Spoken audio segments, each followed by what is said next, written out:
What's good, everyone? I'm here with Celine Llamas. She is currently in her sophomore year at Norco Community College and actually went to Concordia last year.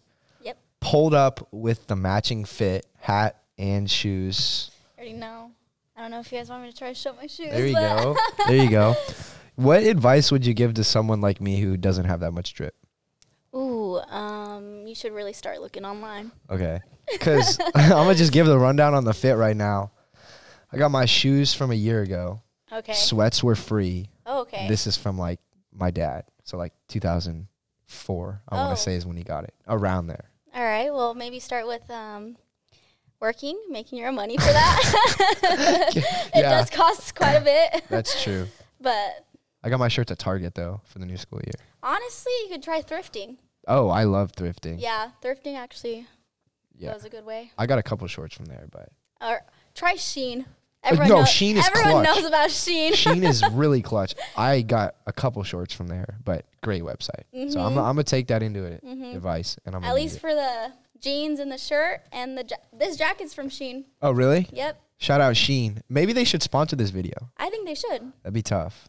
Shein, if We'll you're tag out 'em. there, tag. Sponsor us. Sponsor us. Sponsor Do It All podcast. So we were talking earlier when you first kind of got here, and you mentioned the gym is a form of therapy for you. Yes, it is. I love the gym. And what is it about the gym that like speaks to you? I think it's the adrenaline you get right before getting a really big lift in. I really do like lifting, which kind of sounds like weird for a female, but like I feel you have the right kind of song going and you just get going and start lifting heavy, and it's honestly just that. I feel like it really clears your mind too. Yeah. Physical activity clears your mind, helps you. It also comes with eating healthy.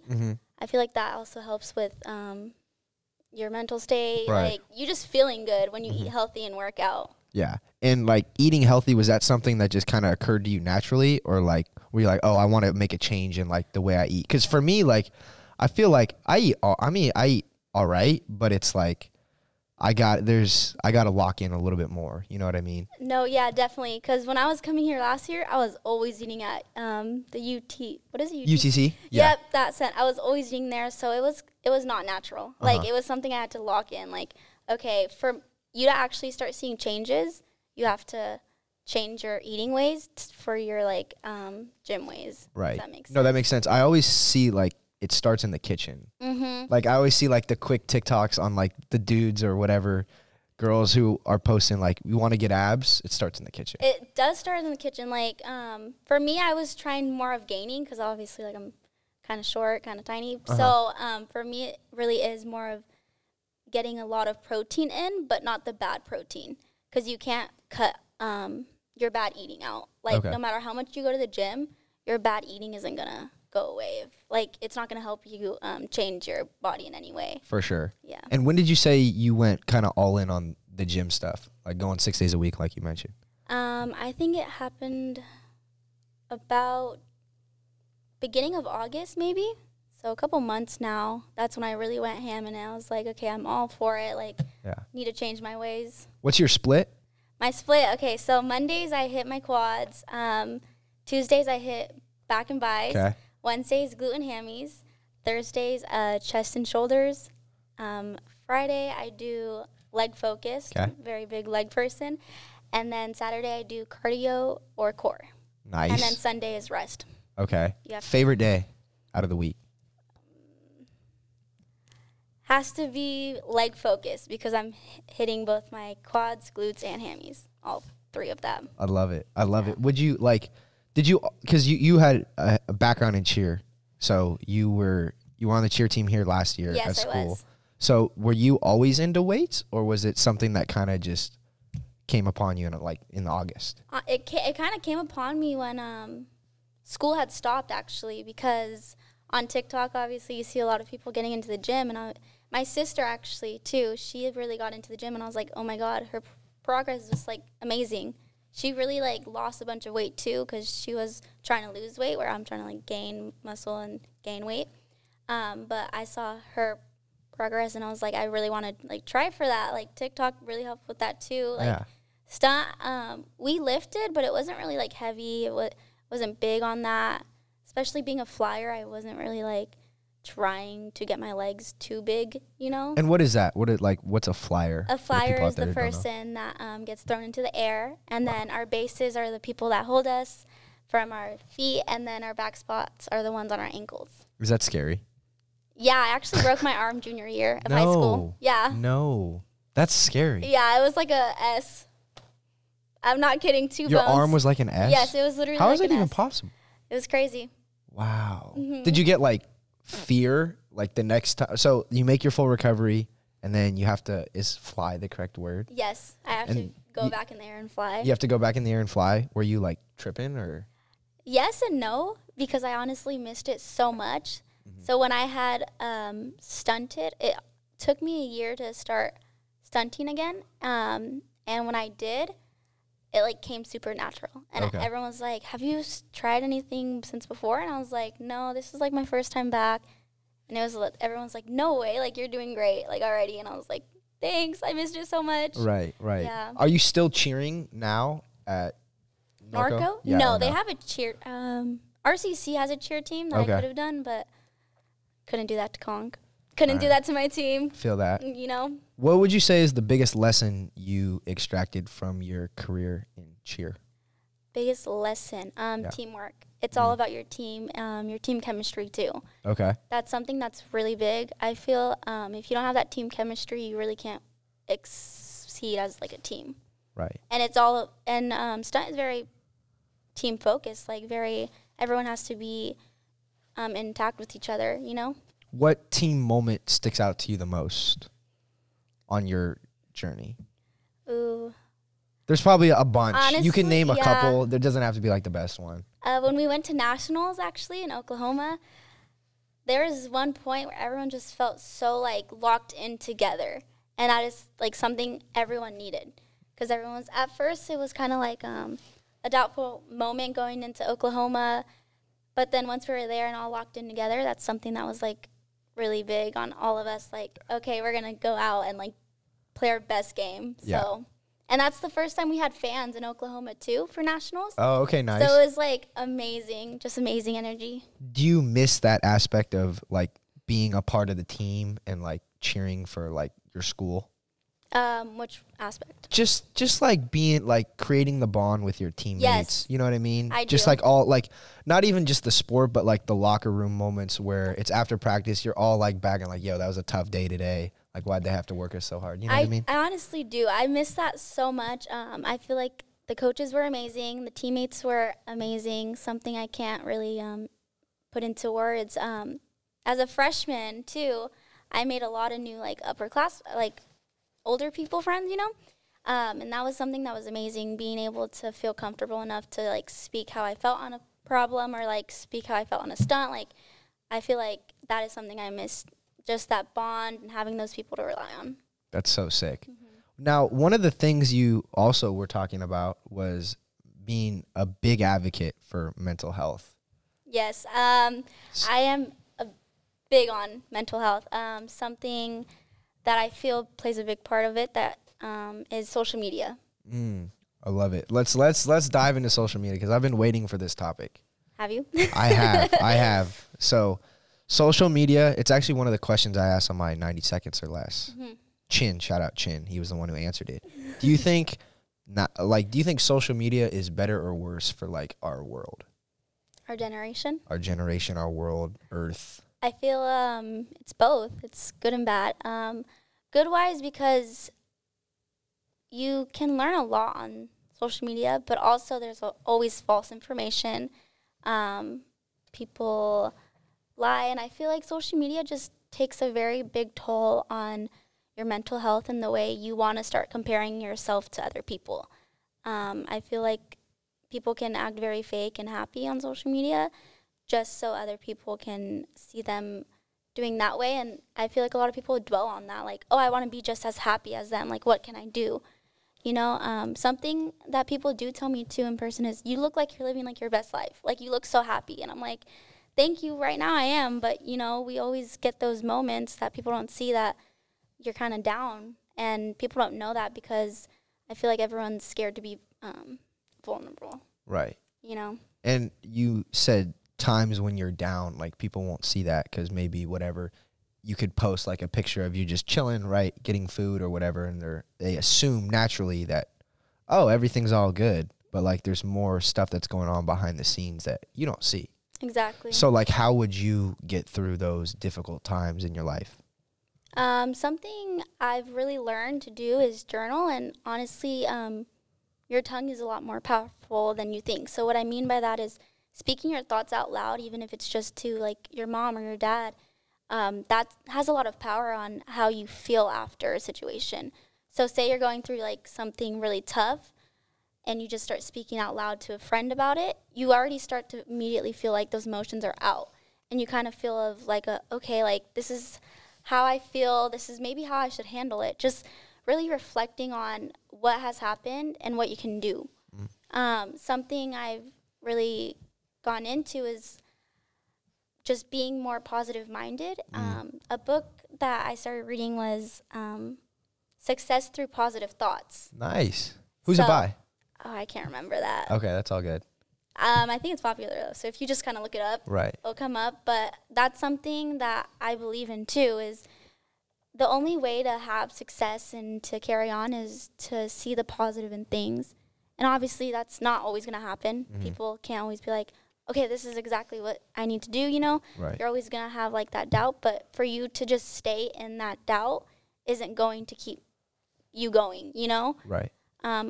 I feel like a lot of people end up just stuck in that moment, which is really hard. I think you have to start journaling or just start reflecting on the situation, maybe go to someone. And if you feel like you can't go to someone, there's suicide prevention lines that you can always call. Just writing down in your notes if you're not even a big writer for journaling and stuff like that. Reading a book, watching a show to distract your mind from like negative thoughts too. You just really have to distract yourself. But I think most importantly is for you to heal, you have to go through your emotions. So you have to go straight forward with emotions. Right. No, that's a great perspective. Like running, not like you're going straight at like what you're like fearful of, or not kind of like hiding it. You know, like open up, be vulnerable, accept it, and like move on from there. Exactly. You know what I mean? Exactly. So actually, we found the book. Shout out Colin. It is by Napoleon Hill. Yes. Does that sound right? Yes, it does. This is the cover? Yep, exactly. That's the one. I love it. And what did you take from it? Like the biggest key. Give me like 10-second. 10-second key. The biggest key, actually there was this story of this kid who was getting bullied, and he would go like a certain way. It was like through track trains, and the same group of boys would be there, and they would just kind of start throwing rocks at him. And then one day this little boy was like, I'm tired of this happening. So he starts fighting back, and the guys just run from him because they got scared. Not even if he was winning, they're just like, oh, now he's fighting back. I think that's something that I was like, okay, that's like something people have to do. Is you may think you're in a bad situation or like you're always going to be losing, but if you actually start fighting back, positive things are going to happen. Right. You know? No, that's super cool. It's actually very funny because I brought a book up. Today's Monday? Tuesday. I brought a book back from home on Sunday, and it was by the same author, so Napoleon Hill, and I started reading it today. It's called Think and Grow Rich. I think that's like his most popular one. Yeah. Yeah, I think I've seen that one. Yeah, and it was so funny because I'd never seen this in a book before. It was like in the prologue, he said something about the power of your thoughts. Like if you understand that thought truly, like you don't have to read the rest of the book, you know, because thoughts determine everything. Exactly. It's actually weird to think about. If you like truly dive into that, it's like, okay, I think of something in my head, but I can actually like put that into reality. Exactly. And put that into play. Yeah, I think thoughts play a big part too on everything. You just have to really think positive, and, you know, it comes. I think something that people, a lot of TikTok people are like, oh, let's manifest this. It's not more of like manifesting. I feel it's just your thoughts are like being positive. And if you think positive thoughts, like good things are going to end up happening, you know? Yeah. Would you say you're a person who sees things like more positively or negative? Like glass half full, glass half empty type deal? I feel like I see things more positive now. Yeah. I used to be a person to see it like negatively, but and like be like, ugh, you know, just kind of be a negative Nelly. But now I feel like I see a lot of things more positive. Yeah. No, I guess when I said that, I don't know if that's a fair question though, because it's so hard to like judge. Because you know what I mean? Yeah, I get what you're saying. It's like hard to just. I feel like it's hard to only see positive. Oh, it's impossible. Yeah, it's impossible. It's really hard, especially when you're put in like a really, I didn't want to cuss, but bad situation. Right. You know, it's like really hard to just see. Like, say you broke your leg, you're out for the season. That's something really hard to go through as like an athlete, right? Yeah. So I feel like it's really hard to always see the positive, but I feel like I'm more of like trying to see the positive. Yeah. Everything happens for a reason. For sure. I like that quote. Everything is happening for a reason. Yes. Is there a moment that reminds you of that quote in your life? Yeah. I feel like some friendships I don't have no more. That's for a reason. Some colors you see from people, that's for a reason. Okay. I really do believe in people. Not all people are meant to stay in your life forever. So when people dwell on like a friendship ending or a relationship ending, they don't realize that God put that person in your life to serve a purpose, and that purpose was done being served. Right. You know? No. That's a good point, because I always see it as like just the same thing. I just word it like differently. Like everything's a teacher. You know what I mean? Like that's how I view it, to like get through difficult times. And that's exactly what you said. So I think that's really cool. But getting back to like social media, like it's a highlight reel of your life. And, you know, like that's the thing that like my take on it is like, I'm struggling to find whether it's good or bad, because like you can connect with so many people. You know what I mean? Like so people in Florida can see this podcast right now. Exactly. But on the flip side of it, it's like there's so much more behind a picture, and people just naturally assume that it's right. Exactly. That's it's really hard to see that in the good and bad too, because social media marketing is like really big, and you can make a lot of money off of that. Yeah. But then again, like you do have those moments where people compare followers, likes, pictures. Like it really does build doubtfulness in yourself, I feel like. Yeah, for sure. And like you said, that could lead to like depression, anxiety. Yeah, and a lot of people don't understand that. Some people just edit their photos to make it seem some way, and people really think like, oh, that's the image that I guess society has created for like a perfect person, and that's because of social media. Right. You know, but no, that's I feel that's also on people's like take on social media too. Yeah. Like someone could be like, I don't see social media in that way at all. Yeah. But someone could be like, I exactly understand your feeling. What would you tell like a 7th grade girl who's struggling with social media? Because like now it's like big. Like in 6th grade, some people had it, but like I wasn't on social media like that. But it's bigger now. Yeah. So what would you tell them? Just your advice, your perspective, how to kind of manage those thoughts of, oh, this person looks like they're better than me. You know. So if I was talking to a 7th grader and she was like, oh, this person's better, I'd be like, you don't actually know that though. Right. They're editing something. They could edit something. It's just more of you have to focus on what makes you happy, what you think is beautiful about yourself. And if you're already comparing yourself to other people, you're never going to truly be happy. You know what I mean? So in the end, if you're comparing yourself a lot, I feel like maybe a social media break would be something good. And that's something I do suggest a lot for, especially if it was a girl coming advised to me, like, take a break from social media. Like, see the beautiful in yourself, because you have a lot to be thankful for. Like, someone else cannot have an arm and you have an arm. You know what I mean? For sure. And a quote that I really do love that I kind of just posted, it was like, flowers are beautiful, but so are sunsets, and they look nothing alike. You're beautiful in your own way. I like that.